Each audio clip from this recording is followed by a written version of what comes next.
Det faktisk avgangsverket mitt fra Oslo Fotokunstskole, og da kalte jeg det betegnende nok Farewell Photography.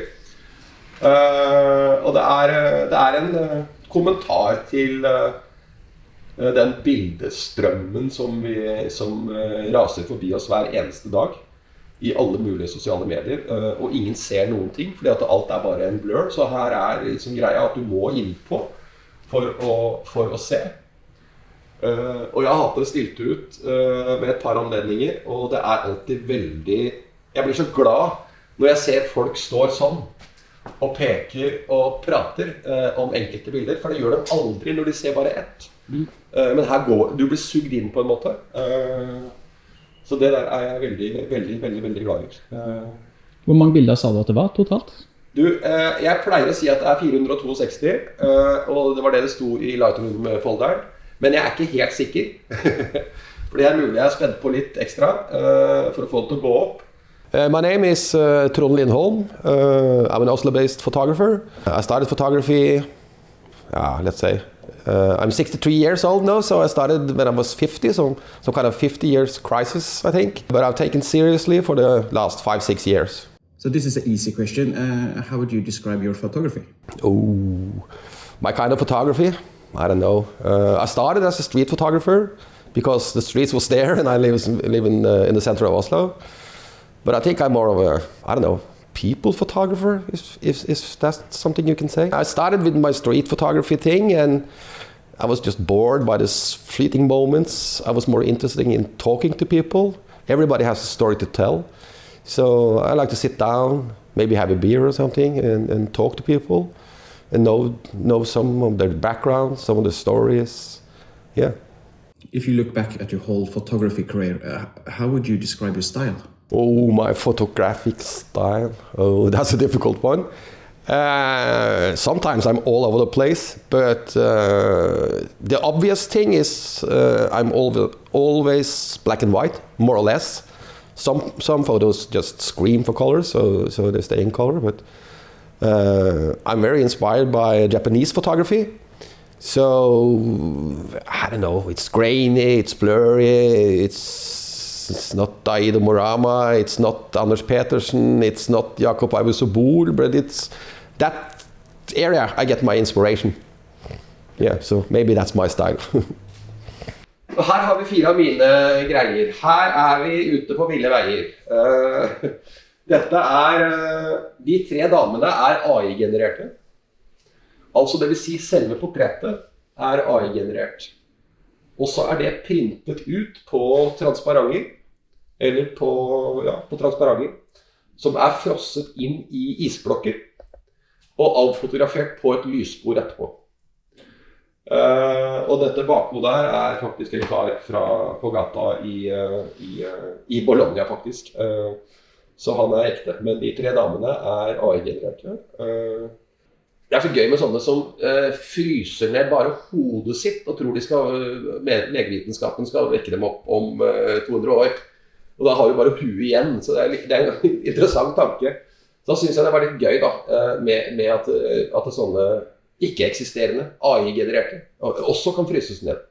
Altså, ja, lek. Could you tell me about your babushkas project that you did in Chernobol? Yeah, I've been to Chernobol a few times actually. First time just because I was curious.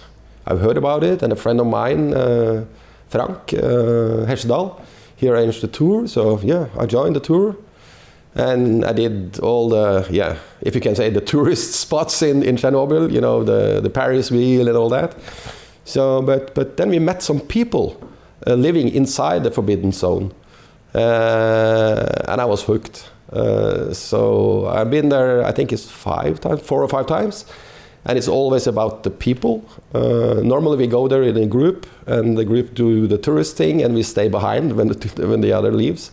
And then we go knocking on doors inside the forbidden zone, just to talk to the babushkas, and that's some kind of documentary project called Babushkas of Chernobyl. So yeah, they have very interesting lives. They're strong women. They live in a radioactive zone. They are old. They should be dead long by now. But I think they are so strong. When the accident happened more or less 40 years ago, I think it's in 86, April 86, I think. And they're still alive, some of them. And they had to be really strong. They was evacuated and they came back. And it was in the Soviet area. So it was very difficult to come back. And they come back and they stayed and they fight and did a fight for staying. And they are still there. So yeah, a strong, impressive woman. Oh yeah, that's so strange from a Norwegian perspective. We just come, knock on the door, and they are, come in, and it's food on the table, and they make their own moonshine. So if you do too many visits in one day, you are a bit tipsy at lunchtime, because you have to drink and if you are served. So yeah, they are much welcoming, and yeah, they love it when we come visit. I don't know what we are going to do with it. It's some kind of, yeah. No, because of the war, we haven't been there for two and a half years. So 3 years actually. So we should have been there the Easter the same year the war started in 22, but we had to cancel. So and now we know that some of the babushkas we normally visit are dead since then. So, but I had to go back at least one more time. If it's a book or it's I don't know, it's more for me. Yeah, see different life. We live here in Norway. Everything is easy. So yeah. Dette her da var jo min masterpiece på oss nok en gang tilbake igjen til Oslo Fotofestival, Oslo Negativ. Den er laget til det. Fikk utrolig mye oppmerksomhet. Og det er jo, jeg er ikke akkurat en landskapsfotograf og en mann som tar bilder av trær til vanlig, selv om trær er fascinerende. Men det der falt jeg virkelig for. Det er et analogt bilde som er skannet og blåst opp i kjempeformat.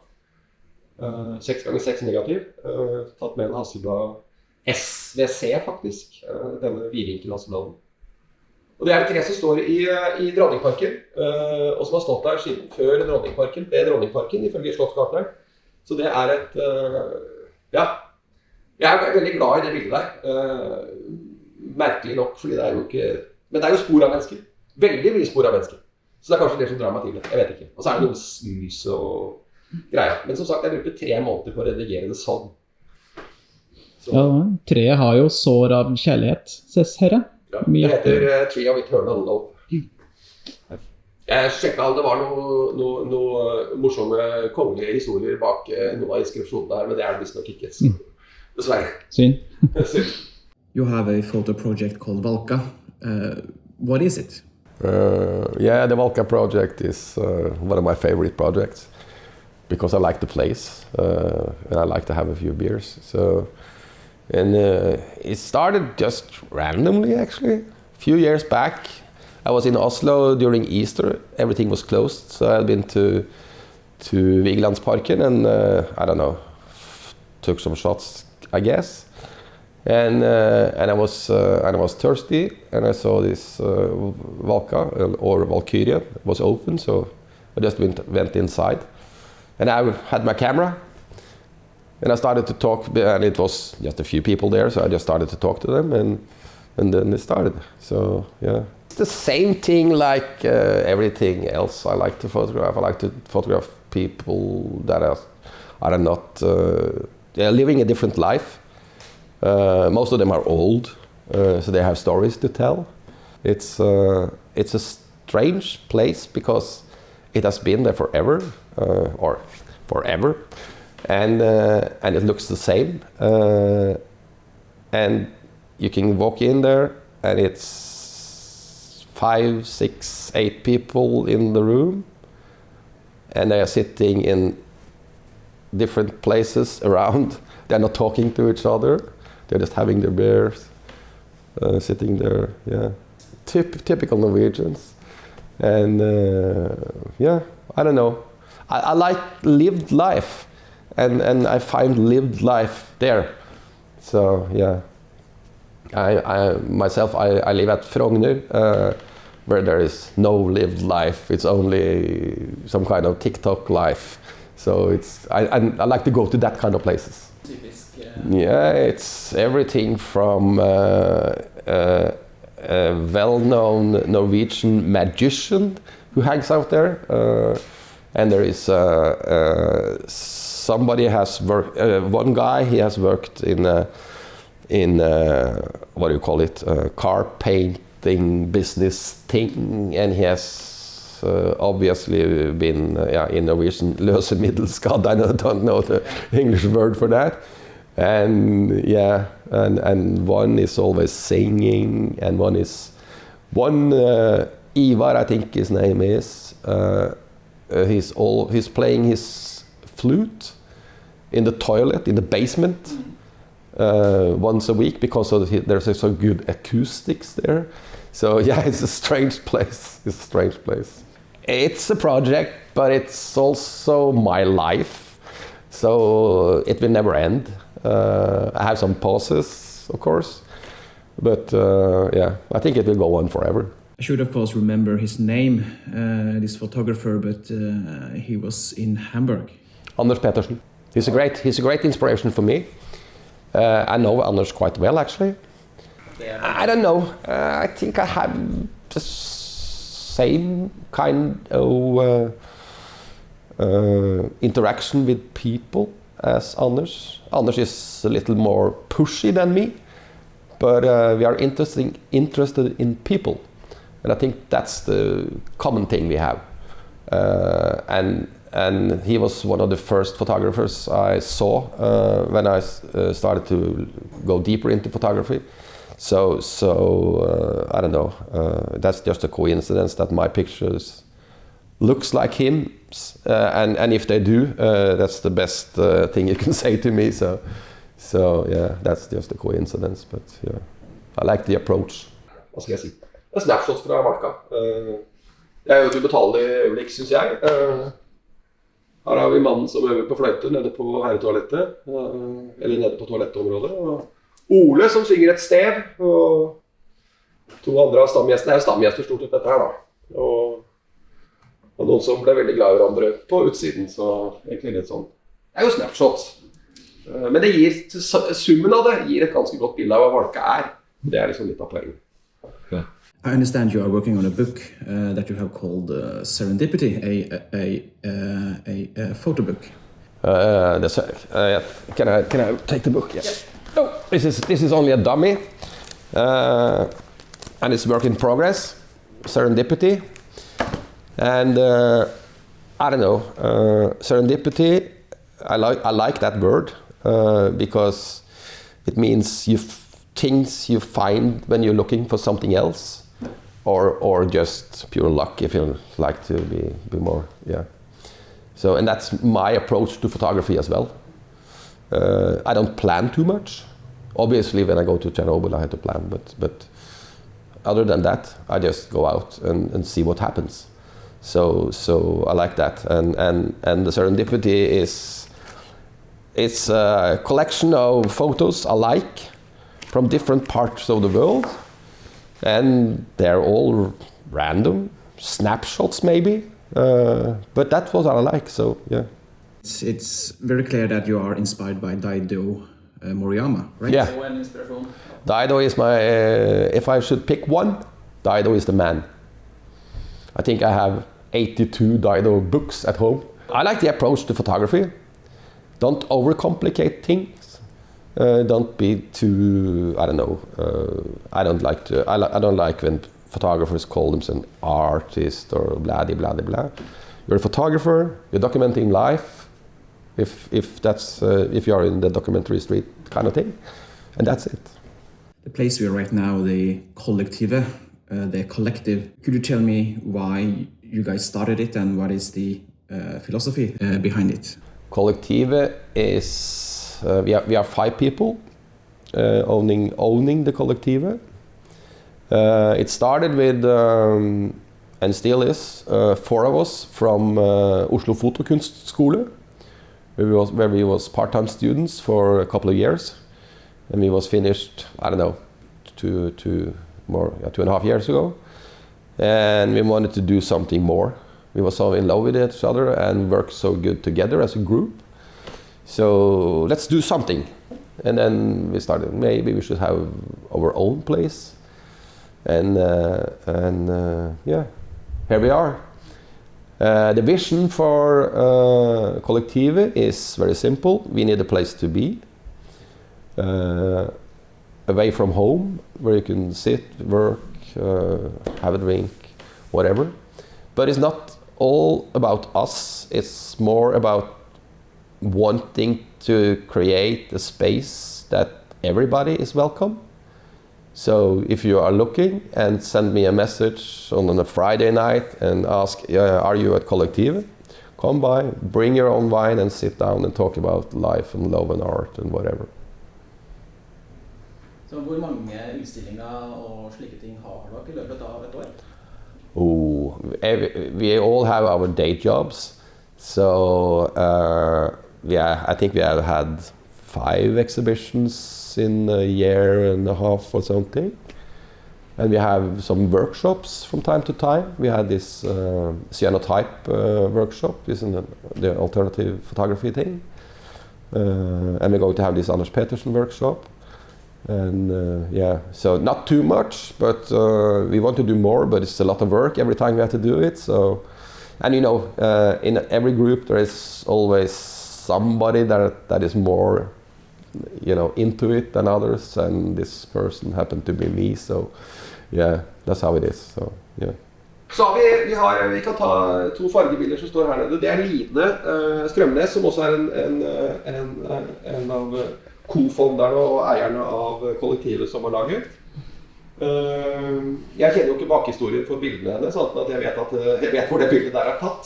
Og det sikkert mange Oslo-folk som også kjenner igjen at det tatt på, hva heter det for denne pubstorget? Den heter ikke det lenger engang, den puben som ligger der. Internasjonal. Den heter ikke det engang lenger. Den heter nå Harlem, faktisk. Men det I hvert fall trappen der, et morsomt bilde. Og det bildet her jo det skyene og greier, som jeg ikke kjenner bakgrunnen for. Men her har vi Kat Sirek sitt bilde. Som også, hun også et medlem av Kollektivet. Veldig flink dame hun også. Bildet hun har tatt. Jeg kjenner ikke bakhistorien her heller, men jeg mistenker at det også var en skoleoppgave på Oslo Fotokunstskole I sin tid. Men dette I en ny versjon. I denne litt sånn printet på et pussig stoff I fotosammenheng, men ble en utrolig fin og luftig effekt. Yeah. We are completely different, more or less. I am the only one doing, or we have a new member now. We have had one shifting out one, and we have a new member now, a friend of mine called Arne. He is more or less into the same as me, but the other 3 girls completely different. Completely. Some are experimental, some are into color darkroom without photography, just with lights and lenses and stuff. And one is full-time artist and decorator. She has her own thing going. So we are completely different, and that's a good thing. Yeah, the good thing when we are so different that we can discuss, and we have different approaches, totally different approaches. So, but we know each other so well. I feel. I hope you agree with me if you see this, everybody else. But then you can say what you are thinking. So and sometimes I see things from the others, and I had to say that's not my kind of cup of tea, and they are okay with that. And I know that they are thinking, the black and white shit again. So yeah. That's how it is, and that's okay. But we have this common thing that we are together and we have fun, and we are not aspiring for great fame or nothing. We are just doing it for fun. And that's the main part. Actually, for me, it's just for fun, anyhow. Jeg synes jo når vi først her at vi må vise frem det som vår lille stolthet. Og det ikke så mange av de lenger, men det popper opp noen her og der. Vårt mørkerom, som ikke flittig nok brukt, får jeg nesten si. Men fantastisk sted å kunne være og kunne leke, og kunne stå her og leke i timesvis uten at du forstyrrer noen. Og du kan søle og rote og gjøre feil på feil på feil på feil. Og gå i kjøleskapet og ta deg en øl når det blir alt for mange feil, og begynne på nytt igjen. Det Og dette sier jeg at folk som har en filmrull og har lyst til å prøve, ta kontakt, så skal vi sikkert finne ut av det.